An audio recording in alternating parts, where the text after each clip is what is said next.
By the way, I am in New York City right now. right now or in general? Well, in general, I moved here 6 weeks before COVID started. Remember me on the back of the bus, and you're like, "Why'd you move there from Chicago?" Well, it's an equal trade. They're both cities run terribly, so it's a very funny move. That you would move to New York though a week before COVID shows that God has a sense of humor. Yeah. It's a strange move. All right, my friend, you've written a courageous book here. Whenever I have a conservative black on the show, I ask a few personal questions, if I may. First, how many people in your family, parents, siblings, children, spouse, agree with you? Until you said spouse, I could have said zero, but very, very few. Maybe one. Well, thank God if there is one, it's your spouse. That's the most important. It is better to have your entire family differ with you and your spouse agree with you than your spouse disagree with you and everybody in your family agree with you. Because the marital relationship is key. So I'm happy for you about the spouse. So what does your family think? You've gone crazy. What do they think? No, that's the reason why I try to write and speak from a different perspective than even most black conservatives. I get asked often, do people attack you? I'm like, rarely. And it's because I talk about the culture and I don't talk about politics. So my mom is the best example. She laughs when I talk about her. She's 85 years old, so it's baked in. She's going to be a Democrat. She says those Republicans are. But when I ask her about issues, she sounds like a conservative, right? If I ask her about immigration, taxes, gay marriage, all that stuff, she sounds like a conservative, which is why I talk about the issues rather than what do you think about the conservative or the politician of the day. So most of them don't give me a hard time because I just say, okay, you say racism is an issue. We disagree about how much it Right, is, but is it a solution? but Charles, you attack BLM straight on. Doesn't your family support Black Lives Matter? Not only does my family not support Black Lives Matter, but until George Floyd, very few blacks did. I talk about that. Have we all seen it? We as conservatives, they make fun of the white liberal with the Black Lives Matter signs in the window, and the hate has no home here, even though they're full of hate. But what they forget is that you never saw that stuff in the black community. In fact, I never saw a black person with a T-shirt or even say it until after George Floyd died. So before that, most of my friends thought it was some weird fringe group. They thought it was fronted by blacks, but it was really some hard left white organization because they're not really the left, right? They have these few things that they agree with the left on, but most of them aren't that far left. So no, they don't have a problem with me attacking BLM. They don't like BLM. That's very interesting. So how do you explain Major League Baseball and the NFL and the NBA with putting Black Lives Matter on the court or on the field? Oh God, that's terrible. It's they're a separate class I look at, right? Because they're the extremely wealthy. They're looking at numbers. All they care about is I said before, I said they just want an attaboy. I don't think that they overnight believed that they were racist. That's what I have a problem with these corporations, these business people. They were doing what they were doing for years. And then all of a sudden, overnight, they just said, oh, I just have to beat myself. Oh, self-flagellation. Everything is so bad. I'm a horrible person. But they didn't think that last week because let's be honest, they don't think it now. What they're saying is the cultural mob is coming for everyone.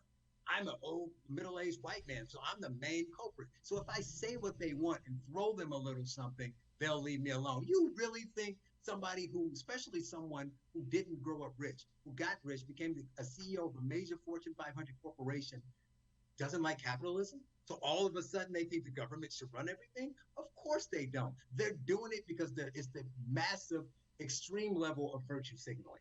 So they say things like, well, next week we're going to do this thing, have this training, add this thing to the corporation to focus on blacks. But they don't change anything. All Netflix did was put the BLM logo in the corner and say, we have to put some black movies and put a collection in there. But you think they mentored anyone? You think they donated to any organizations that are actually doing anything? No, which is why in my book, I have 2 points.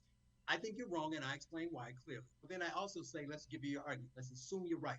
What are they doing that's helping the solution and moving us forward? And no one can say anything that BLM, the 1619, the anti-racists are doing that actually helps. You think that most inner city blacks want a reduction in the number of police? No. If you would have asked me, my answer is closer to zero to that than your first question. You know how many people in my circle who thinks that we should defund the police or abolish the police as the BLM really wants? Zero. I've yet to meet one. Now, of course, I'm talking to people 35 to 60, so I'm not talking to really young people, but nobody, no matter how So liberal then, my all right. friends are, So none of them Charles, want that. okay. So I got a question, and that is, if that is the case, why do they keep voting Democrat? That's a good question. I get that question a lot. That's because they have a way, right or wrong, and you understand it because you've been doing so long. Because, and this is where I beat up the Republicans, it's because they have been believing a narrative so long that it's metastasized. So what I say is they can separate what they believe and what they want from politics. My mom's a good example. And I blame the Republicans because I think they were losing the fight, and so they just picked up the ball and left. So when I was first started to vote, I was always a clear thinker. My mom would say this. So I was instantly like, why would I just vote for someone because you tell me to vote for them? I need this two parties. I'm an American just like a white American. If they get a choice, I get a choice. I want to hear what both sides have to say. And then I turned and there was no one there for 20 years. A Republican never came and asked for my vote.